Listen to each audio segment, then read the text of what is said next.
next for the Oklahoma Democrats and the Oklahoma GOP. Now that the election's over, here's Your Vote Counts with News 9's political analyst, Scott Mitchell.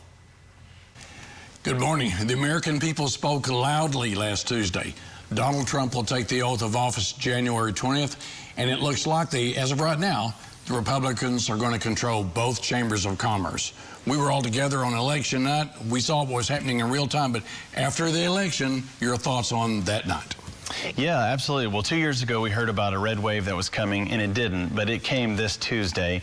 My thoughts in general are, if you've ever heard of the term Occam's razor, let's just go to the simplest answer. And the simplest answer is, it's the economy, stupid. I think at the end of the day, voters were voting on their pocketbook. They weren't listening to all of the noise on either side, all of the extra stuff that we've talked about on this show a lot.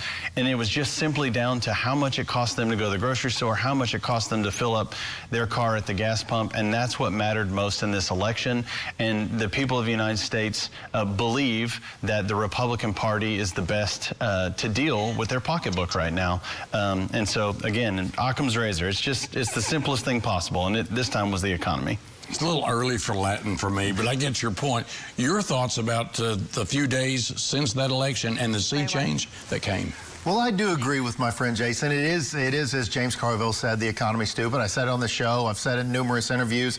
I do think, though, the Democrat Party has to look at themselves nationally and in the state. I kept hearing how Oklahoma County and Tulsa were trending. That Republicans actually won both counties by larger margins in Oklahoma County than they had the year before. I think the focus of the Republican Party at the end on issues that matter, economy, immigration, that's what carried the day over these more ethereal issues of saving democracy, which I've always said is kind of ridiculous when you don't have an actual vote in your own party. I think there is some soul searching the Democrat Party's going to have to do with messaging. All right, so our delegation is Republican. Our federal delegation, how does a Trump administration impact our delegation on our behalf? Well, you have a Trump administration, you have the U.S. Senate as Republicans, you have the U.S. House as Republicans.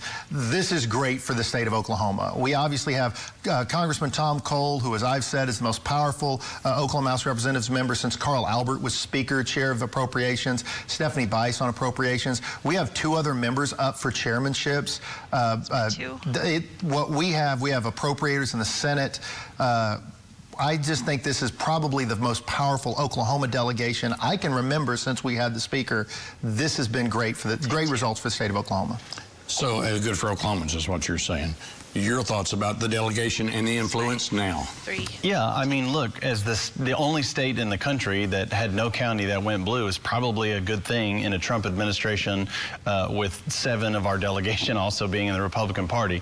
I think the mystery or the biggest secret out there that everyone's already talking about is, what will Senator Mark Wayne Mullen do? Will he leave and go into the Trump administration? And that could key off a lot of other elections here. But my colleague John has already said it best. With Congress, I mean, you're going to have an appropriations chair. You've got another member that sits on the appropriations committee. As a state that has so many military bases, having appropriators that can bring money back to Oklahoma and support those bases is a good thing for Oklahomans in general. All right, when we come back, we're going to talk about the Oklahoma legislature and continue to look into that crystal ball now that Donald Trump has been re-elected. And